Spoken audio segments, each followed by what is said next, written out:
आप सबको मेरा सादर नमस्कार। आज हम जिन महान वीरों के बारे में बात करने जा रहे हैं, उनका नाम कहीं अतीत में दब चुका है, गोरा और बादल। हम कैसे भूल सकते हैं उन महान वीरों को जिन्होंने अपनी मातृभूमि के लिए सिर कटाने से पहले एक बार नहीं सोचा। आपको यदि प्रेम की पराकाष्ठा या वीरों का बलिदान या स्त्रियों का सम्मान देखना है तो एक बार राजस्थान चले जाइए और वहाँ की दिव्य धरा को अपने मस्तक से लगा लीजिए। उस महान भूमि ने कहीं वीर जन्मे हैं, बाबा रावल, पृथ्वीराज चौहान, राणा कुंभा, राणा सांगा, महाराणा प्रताप जैसे कहीं महान वीर। तो वही दिव्य धरा है जिस पर माता रानी पद्मिनी ने आतिताई खिलजी से अपने राष्ट्र और अपने अतीत की रक्षा के लिए 16,000 छत्राणियों के साथ में जोहर कर दिया था। अतिथि देव भव हमारे देश की कहीं हजारों सालों पुरानी परंपरा और हमारी संस्कृति रही है, जिसे हमारे राजस्थान में पधारो हमारे देश के नाम से जाना जाता है। इसे अपनाने के लिए विशाल हृदय होना चाहिए, इसे हर कोई अपना नहीं सकता। उस दिन राणा रतन सिंह के साथ भी कुछ ऐसा ही हुआ था। लाखों लोगों की प्राण रक्षा के लिए और युद्ध टालने के लिए उन्होंने घर आए खिलजी का आदर सत्कार किया।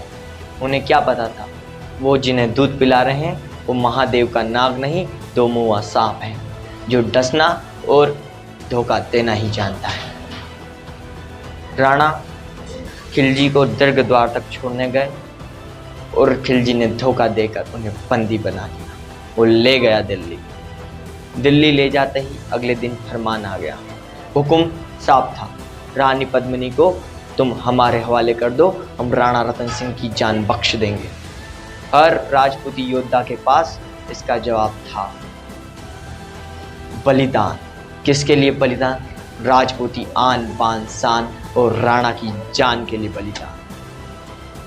लेकिन इससे भी बड़ा एक और प्रश्न था कि सेना का नेतृत्व कौन करेगा। इस प्रश्न का भी जवाब था, लेकिन किसी और के पास नहीं, सिर्फ रानी पद्मिनी के पास।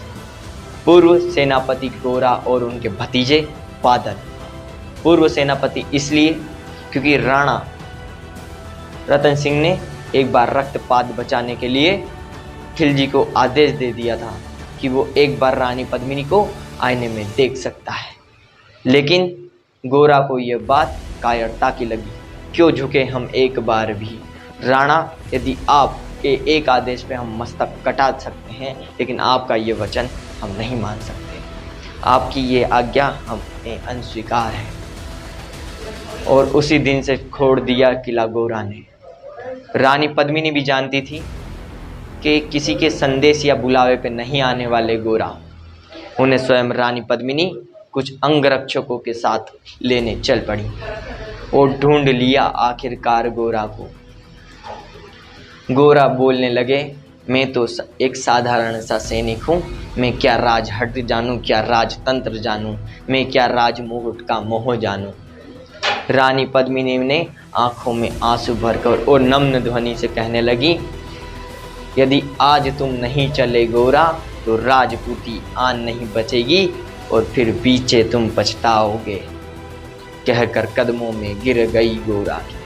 जिसे खिलजी से लेकर अकबर तक कोई झुका नहीं पाया था, वो गोरा के सामने झुक गई थी।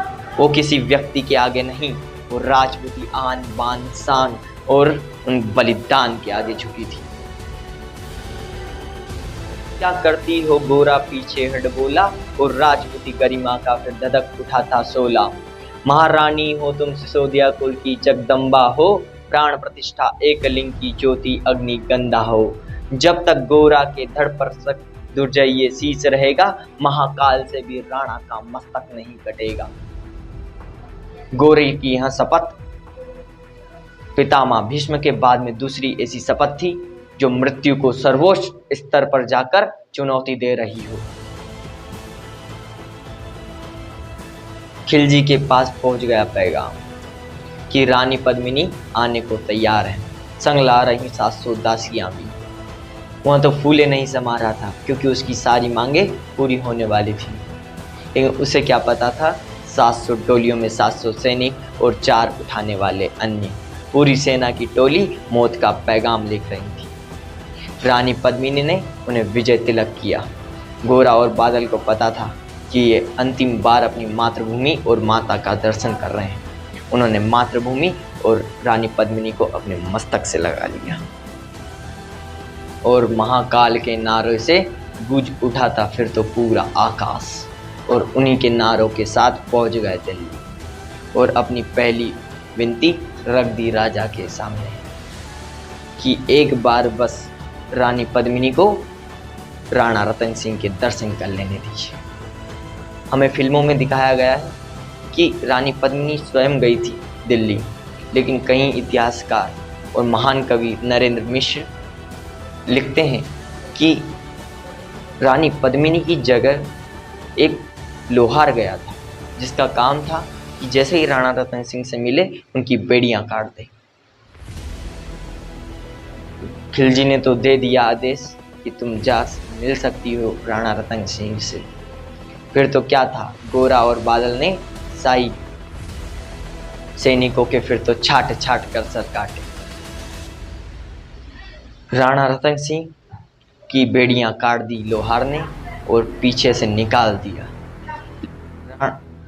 खिलजी के सेनापति को शक हो गया था कि रानी पद्मिनी नहीं आई है, उनके साथ में मौत का पैगाम लाई है।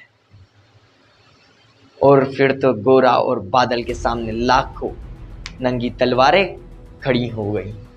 बादल बोले गोरा को कि राणा की ओर किसी को बढ़ने मत देना, तिल तिल मर जाना, लेकिन राजपूती आन नहीं खोने देना। फिर तो दोनों रुद्र रूप बन टूट पड़े। बादल तो लाशों से धरती बांट रहा था, गोरा के में स्वयं महाकाल दिखाई दे रहा था। दोनों रुद्र रूप बन रहे थे और जिस ओर बढ़ रहे थे उधर मृत्युंजय मंत्र पढ़ रहे थे। उनकी वो वीर्य का था तो सुनते ही रोंगटे खड़े हो जाते हैं। उनकी महान भूमिका और उनका युद्ध कौशल इतना विशाल था कि लाखों सैनिक उनके ऊपर हैं और वो अकेले दो। इतना विशाल युद्ध हो रहा है और उसी बीच में शाही सेनापति ने धोखे से गोरा की जांघ पर वार कर दिया और उतार दिया सिर। मगर वारे मेवाड़ी गोरा का धड़ भी दौड़ा, किया जफर पर वार जैसे सिर पर गिरा हथौड़ा। एक वार में ही शाही सेनापति चीर दिया था, जफर मोहम्मद को केवल धड़ ने निर्जीव किया था। लेकिन गोरा की यह हालत देखकर उनके भतीजे बादल की आंखों में रक्त उतर आया और महाकाल के नारों से चारों ओर फिर ऐसा गुजाया कि फिर तो उसने मृत्युंजय मंत्र पढ़ते हुए सबके सिर ऐसे उतारे जैसे कि कोई थाली से भोजन उतार रहा। लेकिन गोरा की भी आंतें बाहर आ गई थी, भाला पेट में घुस चुका था। लेकिन वो तो माटी का वो लाल था जो रुकने वाला कहा।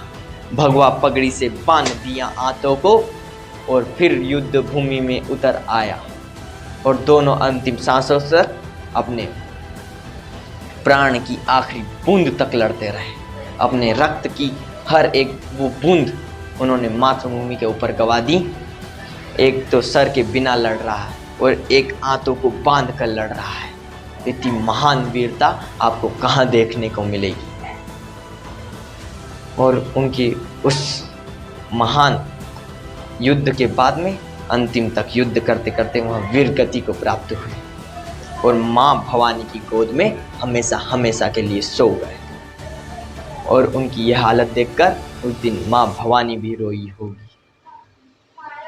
और हम इन महान वीरों की याद कभी नहीं भूल सकते और इनकी वीरता को हम ऐसे ही गाते रहेंगे। और मैं हमेशा कहता हूँ कि एक महान वीर की मौत एक बार नहीं 2 बार होती है। पहली बार जब उसके शरीर को प्राण छोड़ते हैं और दूसरी बार जब हम उनके जीवन से कुछ सीखना छोड़ देते हैं। तो हम ऐसे ही सीखते रहेंगे इन महान वीरों की गाथाओं से। जब तक के लिए मुझे इजाज़त दीजिए। जय श्री राम, जय श्री महाकाल।